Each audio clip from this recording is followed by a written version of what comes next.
myself. What's going on? You've got Michael Kaminsky. This is Daniel Walker. He is a good friend of mine, and we're just walking through a little bit of day in the life. We don't really know what a day in the life of anything we're going to be covering right now. We're just talking about a day in the life. We're spitballing. Yeah. Mike and I are good at spitballing. We actually get in trouble because we spitball a lot with actual purpose that neither of us really know. We don't know where we're directing it towards. You figured me out. Yeah. So we're going to try this. If it doesn't work, we're just going to spin a little. So we're in real estate. We're in construction. Mm-hmm. We construct things. We like design. A lot of things building related. How'd you get involved with buildings? Yeah, I lived in one when I was younger, born in one. I currently stay in a building. I work in one. Something about just like this portion of whatever turn of what century it was, they started doing like better buildings and hospitals and offices and school buildings. And like, I spent a lot of time in them, so I wanted to get to know them a little bit. And then I ended up like communicating with certain people, learning how to do things around houses, fixing things, because when you're poor, you have to learn how to fix things. And then you realize I can not just not be poor with broken things, I can make money for doing this too. And it kind of jettisoned me into understanding stuff. And then I sit in meetings now that I feel like are completely above my pay grade. Not pay grade, knowledge grade. And I add apparently value to whatever I'm in. So that is my take. I think that you also... So you got your start in a hospital is what I gather. Is that right? Yeah. I feel like you also did as well, unless you're one of the... No, wilderness. Yeah, with the wolves. No, I was also born in a hospital. Most of my family was. It's kind of just... It's a tradition, if you will, for us. Has been since we came over from old country. I think about it often where like, and I'm not telling certain people that they shouldn't have whichever standards they want with their location of childbirthing, but I'm afraid of needles, and I know certain people that are afraid of hospitals, and my fear of needles is because I don't like needles. Yeah. It doesn't mean I don't believe in medicine, but those people, my wife was just like, Daniel, if I ever want to have a home birth, which I like homes, I work in the industry. Yeah. Like, just talk me out of it. And I was like, not a problem. It's called science. Like, go to the place where they study this. Just like you don't want to get your house taken care of by probably a doctor. Or you do. I don't know. We really haven't tested that one yet. Yeah. Okay, so wait. So you were born in a hospital and you allowed your wife to have a home birth? No. We're not going to do that. My daughter... And not allowed, by the way. It's completely her choice. This is a partnership, but the way I personally understood that, it sounded like you were against a home... She's for a home birth? No. She said if I ever get to that point, stop me. She believes if she gets to that point. Yeah, something about being possessed by a small child. She thinks that she loses complete control. I'm not going to argue with it because I feel like that will be more... So we've been dealing with houses for a long time. Sorry, you were just getting a little lost there. Yeah, I'm good at that. No, we talked about this. Yeah. So, houses are cool. We do stuff with houses. We repair them. What do you really give a damn about? Because I'll tell you, when it comes to houses, I'm sick and tired of American architecture. This is an honest-to-God thing. I so love some little nuanced things about other countries, such as a Middle Eastern. You have your atrium. What is it? Yeah. Yep. Yeah, where like you chill in the middle of the house. You have a park in the middle of your house. In Japan, you take your shoes off and you leave them at the very lowest point, and then you start walking up because dirt is at the bottom. Yep. And some of these things, they might sound silly, and it's like, that's just cultural. It is, but it's how you live your life. Mm-hmm. And your home is how you live your life, and design is really important to that. And well, yeah, I think the biggest problem with American architecture is it does have there's a lot of interesting things that you see there. Okay. The whole melting pot of the situation are all of the different cultures that have come over and kind of thrown things together, but I think we've gone from more of a artistic expression when it comes to home to more of a filling a necessity. I think art is now becoming something that is being conceptualized as something for people with money, but not people with, like, people that don't have money feel limited with it, which is not the truth. It's just, you can be impacted in today's society for doing art. We've walked into plenty of properties where people put spray paint and like show their artistic skills on walls and do textured walls and things like that, and they lose $1,500 to $2,500 for a security deposit because someone has to repaint that. But that was them making their rooms the way they want to. Yeah, I understand it, but like, we don't have imagine someone altering the house that they're renting and they tile the entire front of the house. Like, you're probably gonna piss your homeowner off a little bit, your landlord, by doing that. So it's just like, I love rustic architecture in America. I just think it's kind of few and far between. If you've noticed in Atlanta, we actually have things that I like to call modern Kennesonian houses. There are a lot of split level houses within this area that were built around the 70s and 80s. They have the entryway that leads directly to a staircase that it's has a 4-level home. Yep, I hate them. Has the living level right there. But when you start seeing the cedar fronts, I didn't see that when I was growing up on my side of town. You didn't see the cedar fronts? Cedar walls, like the cedar siding. You mean exterior? Yeah, exterior. Okay. We didn't have that very much. We had brick, we had siding. That was it. Okay. And that's on the South Metro Atlanta side. I didn't travel up here very much. And the north side just has a bunch of cedar. Had crazy amounts of cedar. It was amazing. And the higher up you can see, like, certain things are becoming, like, the further you go up in Georgia, you start seeing more mountainous influences. Yeah. Cabins and more logs and less stucco. Like, it starts to become things that has influences, but these new large expansive neighborhoods have like so much crap going on. It doesn't look like Taj Mahal. Let's just put it that way. Makes sense. Yeah. So rich is for the art. Homes are being made out of better material every year, but it's less artistic. What the hell are we going to do? Is co-living the situation like the West Coast? I'm down for a co-living situation. I probably would have jumped into it if I was 20 years younger. Did you ever have a desire to live in lofts, like loft apartments? First off, I love it, and it's the only place I want to be. Yeah. Do you like the idea of having your living space not divided up, where you got a kitchen here? Like, it's just a full, what do they call them? What are those things called? Not loft apartments, but... I called it a loft. Is it a loft? Yeah. I guess all in one. Studio. Yeah, studio. There we go. Studio apartments. Do you like those?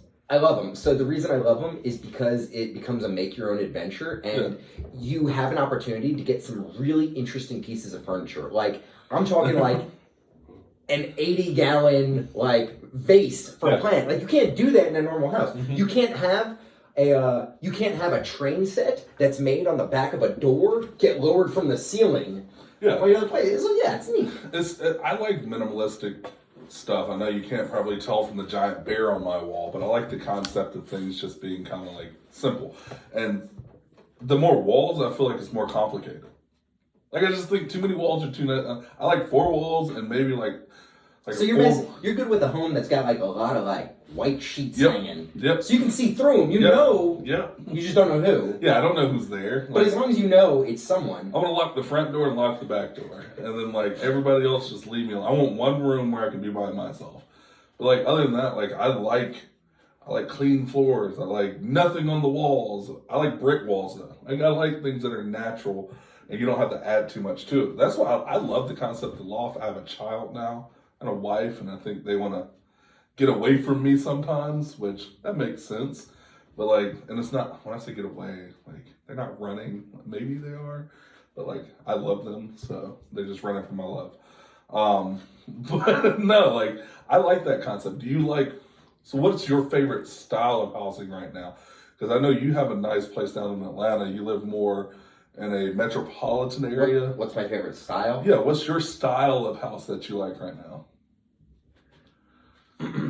I would want to live in a condo that's at the bottom level of a massive building. I want the basement, and they just sold it. They just sold the basement of this awesome building from the 1800s. 2 months ago. And It's beautiful, and you've got brick and real bedrock and stone and just. Did you see what they did with the Ford plant? I didn't. Current Ford plant. So a lot of these places are moving into the interior condominium kind of style, where I think they're apartments. Oh, you mean the Ford? Yeah. Yes, I love the Ford place. Yeah. Where they just the Ford separate. boss. Yep, they separate all of those. I thought you meant an actual plant where they make cars. No, yeah, the old warehouse. the old warehouse. Because it was always a warehouse. It wasn't a manufacturing. Well, we had a manufacturing in Atlanta for a while. It was right there by 75. It was where the Porsche Experience is at now. But yeah, like that's become popular, and I like repurposing of buildings. Some call it gentrification. It is. It is. Yeah, it is. But also like repurposing. I mean, you should have probably pumped effort into it before this, but it's nice. Like, I just like that. I think convenience was there for a long portion, but now people are saying, just like you're like, I want to live in the basement of a loft. Because guess what? You can do stuff, right? No, I have a wife. I have to do whatever she wants to do. I was like, you can go places. You're not at the house. You're not staying at the house all the time. You're going out to, you can experience something right across the street from you. Yeah, that's a possibility. Yeah. You can go like upstairs and there's like I was in Birmingham and they have like a wine lounge right below the loft apartment I was staying in. It was nice. And it's like, I can be a little hermit and then hermit downstairs. Yeah. And then hermit right back upstairs. Yeah, work, play, live. Yeah. And then those is cool concepts. But no, you like that. I am a barn guy. Like I want to live in a 2-bedroom house that has 70 acres. And so many acres. Yeah, and just raise farm animals. I would like to do cows like my granddad used to do, and have a vegetable garden area and stuff like that. And then land like hunting, fishing, places where my kids can grow up and play. Like that's my style. Okay. I know that's wild. That's a lot. Yeah. You're talking hunting, fishing, 70 acres. I didn't hear orange vests, so I'm assuming you're shooting your kids. No, we'll teach them gun safety, or they stay in the 2-bedroom house. That makes sense. I have kids too, and I have to do whatever my wife tells me to do as well. So we're gonna live in that nice 4-bedroom, 5-bedroom house with 2 baths, 3 baths, 3.5 baths, and call it a day. Go with it. But no, I think Michael. I think that's good. I'm trying to live in one. Okay, I'm really trying to. I can't tell you what I'm really trying to do. I'm trying to co-live with lots of people. Oh, what do they call it? What is it? Hostels. No. You're not doing that? No. I'm still working the throuple angle. It'll take a little longer. You don't like hostels? Have you ever traveled and stayed in there? I think I would be amazing at doing it, but I can't do it because I travel with my wife, and my wife would never be down. Yeah. Have you seen in Japan? I watched those videos on YouTube of like the capsule hotels. I love them. Really? Yeah. So we never got a chance to stay in one. You can get the cheapest one for like probably now it's like $20 for the night. And we wanted to stay in one for one night. It's got the TV and then like so dope. You close the door on yourself. You're just kind of in a pod. What you're doing is you're paying for shelter for like 8 hours. I want to do the train trips, and I know this is deviating far away from what we talk about in our industry. Have you seen the cool like sleeping trains that they have over there in Japan?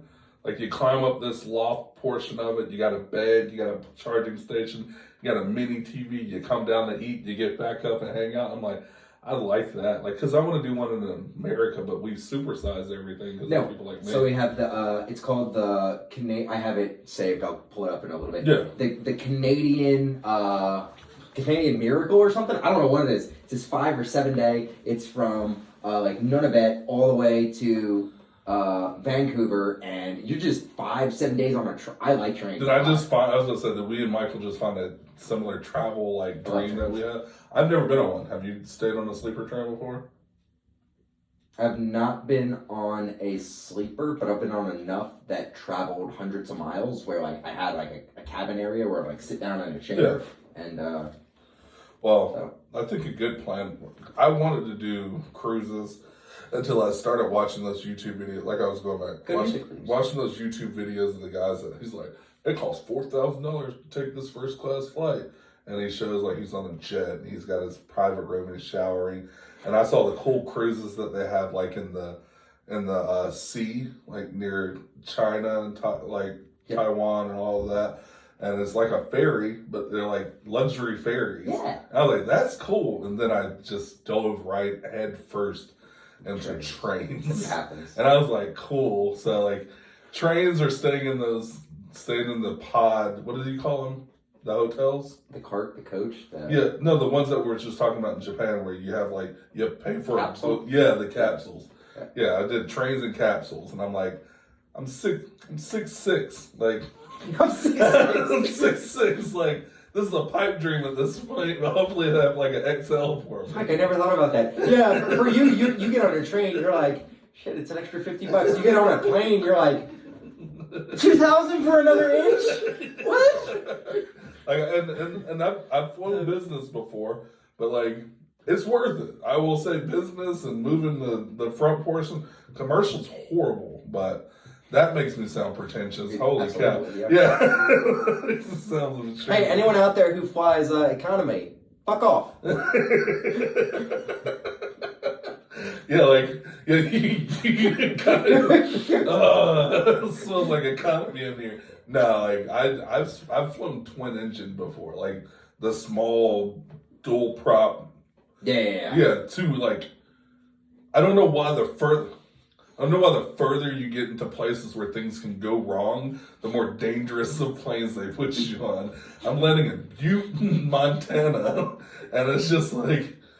This plane, I felt every bit of turbulence, and like, okay, we're landing, and there's a mountain right there. I was like, this could be bad. Don't y'all want all that stuff there? But nah, yeah, traveling gives me the opportunity to tie it all back in. Like, you get further out into those areas in Montana and Oregon. That's more of my places where I like large expanses of properties, little cabins that people live on. Yeah, you and Ted Nugent. Yeah. Well, yeah, hopefully not. Bill Gates. Yeah, there we go. I like and you're just like I was. Is Ted racist or something? I don't know. Okay. I think he has guns like more than me probably. It would be dangerous. And then you're like, I want to live like where there's probably people within, probably like 400 people within like 1 mile distance of me. Who, me? Yeah. On. Hundreds of thousands. Oh, people on people on people. I'm good at that. Or you can just like fill in, but no, I mean for the first time, I think the balance of having something like this, like we were discussing earlier, having these kind of conversations, you can have random people on podcasts and people. Everybody wants to start these, and we all talk from a portion of know-it-allness. And try to use the proper terminology, and like this is a good test for us. I think this gives us the opportunity to understand. Like I learned more about you in this conversation than we talked in a while because it's work. Yeah. We're always focused on work. Well, one of the fun parts is you're a little under the gun. Yeah. So in my normal day, I could be like, oh, I got work to do, or I could be like, oh, I'm just not gonna answer that, and like drift away. But like, and then, I gotta answer it for these fucking economy people that won't hang the hell up. And engaging in conversation, I think, is something that's uncomfortable in society right now. It just is. Because, like, we're moving so fast in our own lanes, sometimes it's easy to not realize that person is in their own lane. That person's lane exists. Like, you don't even pay attention to that person's lane existing. It's like, you're going to go home and you're going to see your child, and you're going to see your wife, and you're going to see your dog, and you have your next door neighbor that sees you cook on your back porch, and and there's the one guy that probably stares across the street at you every day. It's like, yeah, I'm gonna go talk to him one day, and like certain people don't even know that. Certain people we work with here don't even know that exists in Michael's life. And like me, you don't know anything about the dog that's across the street that I've yelled at in my boxers off the top of my deck. I have no idea why you yell at that dog. It wouldn't stop barking. And it's just like, we all have those things. And sometimes you got to sit down and just have these kind of conversations. And being under the gun gives us an opportunity to probably be better social. It gives us the opportunity to talk. Like, everybody sees Daniel at these events and he saw, he's invincible.